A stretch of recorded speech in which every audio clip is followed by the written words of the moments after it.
आज हम आपके सामने एक नया वीडियो लेके आए हैं।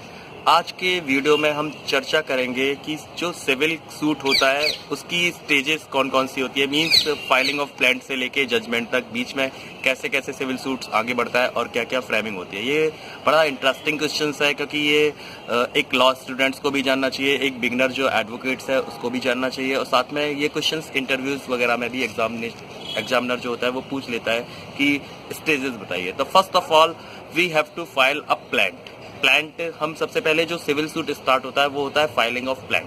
तो फाइलिंग ऑफ प्लांट के बारे में प्रोविजंस, प्लांट क्या होता है वो ऑर्डर 7 सीपीसी में बताया गया है, और फाइलिंग ऑफ प्लांट या इंस्टीट्यूशन ऑफ प्लांट के बारे में भी प्रोविजंस सेक्शन 26 और ऑर्डर 4 में सीपीसी में बताया हुआ है। तो सबसे first of all plant file होगा। प्लांट जैसे ही फाइल हो जाएगा उसके बाद जो सेकंड चीज है वो है इशूइंग ऑफ समन। जो डिफेंडेंट्स होगा, दो लोग होते हैं सिविल सूट में, एक प्लांटिफ होता है, सेकंड इज डिफेंडेंट। तो जैसे ही प्लांट फाइल हो जाएगा डिफेंडेंट को नोटिस या सम्मन इश्यूज किए जाएंगे। अगर प्लांट सिंपल प्लांट है तो सम्मन जाएंगे, अगर उसके साथ कोई एप्लीकेशन वगैरह है तो उसके नोटिस भी जाएंगे।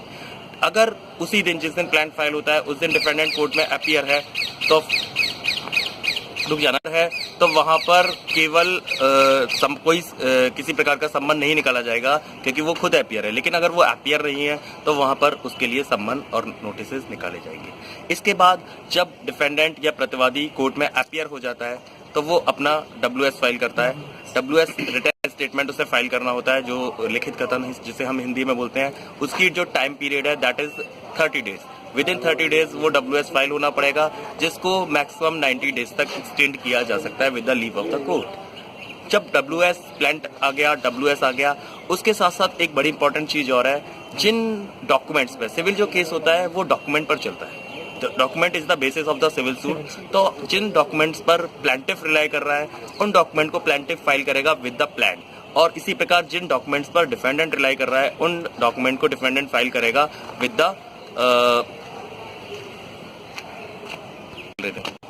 तो डॉक्यूमेंट्स दोनों पार्टीज प्लांटिफ और डिफेंडेंट अपने अपनी प्लीडिंग्स, जो प्लांट और जो WS होता है उसको हम प्लीडिंग्स बोलते हैं, अपनी अपनी प्लीडिंग के सपोर्ट में डॉक्यूमेंट फाइल करते हैं। तो जब ये सारे डॉक्यूमेंट फाइल हो जाती है उसके बाद कोर्ट जो है वो इश्यूज फ्रेम करता है। इश्यूज जिसे हिंदी में हम विवादक बोलते हैं, ये वो चीज होती है कि जिन चीजों पर प्लांटिफ और डिफेंडेंट में डिस्प्यूट, ठीक है। तो सबसे पहले इश्यूज फ्रेम किए जाते हैं, फ्रेमिंग ऑफ इश्यूज होगी। इश्यूज भी दो तरह के होते हैं, कुछ प्रिलिमिनरी इश्यूज होते हैं, कुछ फाइनल इश्यूज होते हैं। तो जो प्रिलिमिनरी इश्यूज होती है कोर्ट सब फर्स्ट ऑफ ऑल उनको डिसाइड करती है मुकदमा का ट्रायल शुरू होने से पहले। प्रिलिमिनरी इश्यूज जो होते हैं वो पहले डिसाइड होने पड़ते हैं। प्रिलिमिनरी इश्यूज क्या है, दैट इज कि उस कोर्ट को ज्यूडिक्शन है या नहीं उस मैटर को सुनने का, जो प्लांटिफ है उसने सफिशिएंट कोर्ट फीस पेड की है या फिर वैल्यूएशन जो है उसका वो ठीक किया है या नहीं।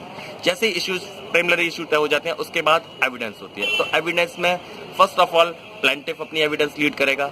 जब प्लांटिफ अपनी एविडेंस दे देगा, सारे विटनेसेस को एग्जामाइन करा लेगा, उसके बाद डिफेंडेंट अपनी अपनी एविडेंस देगा। जब प्लांटिफ और डिफेंडेंट दोनों पार्टीज अपनी अपनी एविडेंस मूव कर देंगे तो उसके बाद उस एविडेंस के सपोर्ट में वो एविडेंस दो प्रकार की हो सकती है, whether it is oral evidence और वेदर इट इज डॉक्यूमेंट। लेकिन जनरली एक रूल है कि सारी documentary evidence beginning of the trial से पहले दे दी जानी चाहिए। तो दैट इज बेटर, क्योंकि उन डॉक्यूमेंट के आधार पर दोनों लोग अपनी अपनी ओरल एविडेंस लीड कर सकेंगे। जब दोनों पार्टीज अपनी अपनी एविडेंस दे देते हैं तो उसके बाद होता है argument, plaintiff argument, defendant argument, और लास्टली जजमेंट प्रोनाउंस हो जाता है। तो ये जो है वो बेसिक प्रोसीजर है सिविल सूट्स का। हालांकि इसके साथ साथ बहुत सारी प्रोसीजर, बहुत सारा सीपीसी जो है वो बहुत लंबा प्रोसीजर है, बहुत सारे प्रोविजंस है उसमें, बहुत सारे ऑर्डर्स हैं। कभी कभी अमेंडमेंट का प्रोविजन आ जाता है, कभी नई पार्टी का इम्प्लीमेंट का प्रोविजन आ जाता है, कभी इंट्रोगेटरीज की प्रोविजंस है, एडमिशन के प्रोविजन है, इंस्पेक्शन के प्रोविजन है। लेकिन जरूरी नहीं कि वो हर सूट में हो ही। लेकिन ये जो प्रोविजन हमने जो स्टेजेस अभी बताई, प्लांट, WS, प्लांट के बाद इश्यूइंग ऑफ सम्मन, फिर WS के बाद फ्रेमिंग ऑफ इश्यूज के बाद प्लांटिफ एविडेंस, डिफेंस एविडेंस, और देन आर्गुमेंट और जजमेंट, ये हर सूट में मैंडेटरी है और होगा ही होगा। तो आज के सूट में आज जो हमने वीडियो बनाया उसमें आपने देखा कि जो सिविल सूट होता है उसके बेसिक्स क्या होते हैं। इसको डिटेल्स में हम बाद में नेक्स्ट वीडियोस में इलाबरेट करेंगे। तब तक आप देखते रहिए हमारा चैनल लॉ मास्टर्स और उसे सब्सक्राइब कीजिए और लाइक कीजिए।